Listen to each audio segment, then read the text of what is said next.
प्रिय दर्शकों, जय बाबा साला से। मैं गायक संजय सारिंग चालो साला से।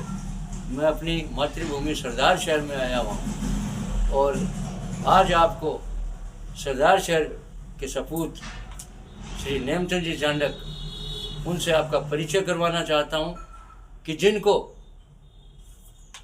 चुनावी आकलन का इतना ज्ञान है कि पूरे देश में चुनाव कहाँ क्या हो रहे हैं, 550 सीटों पे हो रहे हैं, 500 सीटों पे हो रहे हैं, कौन उम्मीदवार लड़ रहा है, किस क्षेत्र से लड़ रहा है और कौन से जिले से लड़ रहा है, ये सारे जिले इनके नाम कंठस्थ हैं और सारे उम्मीदवार इनके नाम कंठस्थ हैं और हर बार इनका चुनावी आकलन सही जाता है। अब ये चुनावी आकलन आपको कैसा क्या लगे, सटोरियों के लिए ये एक बहुत बड़ी मदद साबित होगी जो सट्टा बाजार करते हैं। अब मैं आपको चांडक जी से परिचय करवाता हूँ। नमस्ते चांडक जी। अब चांडक जी हमारे दर्शकों को बताइए, हमारे भक्तों को बताइए, प्यारे प्रेमी जनों को बताइए कि सबसे पहले तो अपनी मातृभूमि राजस्थान और पूरे राजस्थान का क्या चुनावी आकलन आपने निकाल रखा है? देखो, राजस्थान में लोकसभा की टोटल 25 सीट है। ठीक है। 2014 के चुनाव में 25 की 25 क्लीन शीट की थी बीजेपी ने, मोदी जी की वे भी थी। 2018 के चुनाव में एक सीट नागौर जो हनुमान बेनीवाल के साथ समझौता में आरएलपी को दी थी, वह भी विजय हुए। 24 सीट पर बीजेपी ने जीत हासिल की। और जहां तक 2024 के चुनाव लोकसभा चुनाव का सवाल है, मेरे को जो अभी 12 सीटों पर चुनाव हो गया और 13 सीटों पर 26 तारीख को चुनाव वोट डाले जाएंगे, तो 12 सीटों में 1 या 2 सीट जो प्रोटेस्ट में फंसी हुई नजर आ रही है, बाकी 10 सीट एकदम बीजेपी एज में है और एकदम क्लियर है।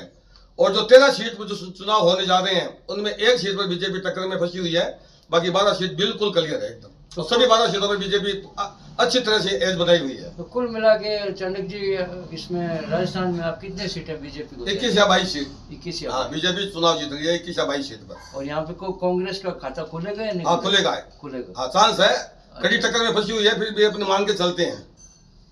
और दर्शकों को एक बहुत ज्यादा बड़ी जिज्ञासा हो रही है कि दिल्ली में नरेंद्र मोदी जी का जहाँ पे राज है वहाँ पे क्या होने वाला है?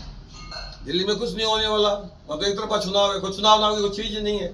वहाँ का सीएम तो भ्रष्टाचार के मामले में जेल में बैठा हुआ है। कांग्रेस की विधानसभा में देखो आपने, 70 सीटों में से 67 सीटों पर जमानत जब्त हुई थी उनकी। 1914 में 7 सीट क्लीन शीट किया था बीजेपी ने, 2018 के चुनाव में क्लीन शीट किया था 7 सीटें और लाखों वोटों के मार्जिन से। और 2024 के चुनाव में भी यही होने वाला है, 7 सीटें बीजेपी एकदम क्लीन शीट करेगी। वहाँ पर चुनाव नाम की कोई चीज ही नहीं है। पर चाणक्य जी दिल्ली वासी कह रहे हैं कि यहाँ पे 2 सीट आम आदमी पार्टी की आने वाली। नहीं, कहने वाले तो लोग बहुत हैं, अपनी अपनी पार्टी करते हैं आपके हिसाब। लेकिन जो रातों पर जाके देखो, दिल्ली में चुनाव नाम की कोई चीज नहीं है। लाखों वोटों से जीतने वाले हैं। जो कांग्रेस के जो कैंडिडेट डिक्लेयर है वही उन्हें में अपने में आपस में सिर फोड़ रहे हैं वो। तो आपके हिसाब से 7 सीटें दिल्ली? बिल्कुल बिल्कुल।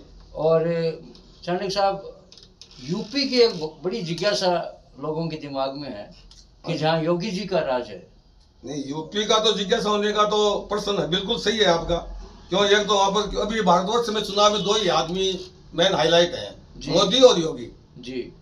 पिछली बार चुनाव में बीजेपी वहां पर थोड़ी मात खा गई थी। उसका कारण था समाजवादी पार्टी, बहुजन समाज पार्टी, राष्ट्रीय लोकदल, तीनों पार्टियों का गठबंधन था। पश्चिमी उत्तर प्रदेश में जाटों का राज है, तो वहां पर चौधरी चरण सिंह की विरासत है, तो उनके जो सुपुत्र हैं जयंत चौधरी, वो उनके साथ मिले हुए थे जी। बहुजन समाज पार्टी मायावती, बहन मायावती भी इनके समाजवादी पार्टी के साथ मिली हुई थी। इन तीनों का गठबंधन था। और इस बार तीनों ही अलग अलग चुनाव, राष्ट्रीय लोकदल बीजेपी के साथ में आ गया, बहुजन समाज पार्टी अलग चुनाव लड़ रही है और अपने समाजवादी पार्टी अखिलेश यादव अलग चुनाव लड़ रहे हैं। और जो यूपी के क्षेत्र में जो क्षेत्रीय पार्टियां हैं जिनका 1-2 सीटों पर अपना प्रभाव है, जैसे पश्चिम उत्तर प्रदेश में राष्ट्रीय लोकदल का है जी, तो वो 2 सीटों पर चुनाव लड़ रही है, दोनों वो जीत रही है। उसके बाद में अपना दल किया है वो अनुप्रिया पटेल जी, उनको 2 सीटें दे रखी है, वो दोनों सीटें जीत रही है। प्लस ओम प्रकाश जी राजभर की पार्टी, वो भी अपनी 1 सीट जीत रही है जी।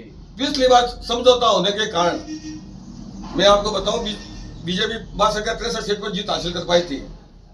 और इस बार पोजीशन ये है कि बीजेपी अपने दम पर 70 सीट जीत रही है। 70 सीट जीत रही है। हाँ, कमल के निशान पर 70 सीट बीजेपी जीत रही है और 5 सीट सहयोगी दलों को आ गई है। सहयोगी दलों को आ गई है। जो रामपुर सीट थी जी, एक बार बीजेपी ने जीती थी, वो भी उपचुनाव में बीजेपी जीत गई तो फिर जीतने वाली है, फिर जीतने वाली है। योगी जी का प्रभाव वैसा ही रहेगा। बिल्कुल वैसा ही रहेगा। मैं तो आज का जहां तक मैंने रिपोर्ट हासिल की है अलग अलग जिलों से, जो मेरे पास जो आए हैं समाचार आए हैं जी। उनके हिसाब से मैनपुरी सीट भी कांग्रेस समाजवादी पार्टी की जितनी मुश्किल हो रही है।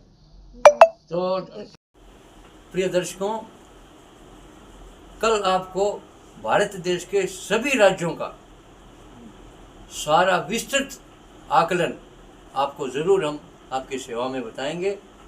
कल तक का इंतज़ार कीजिए, क्योंकि चाणक्य साहब को भी आगे भी आकलन में जाना है।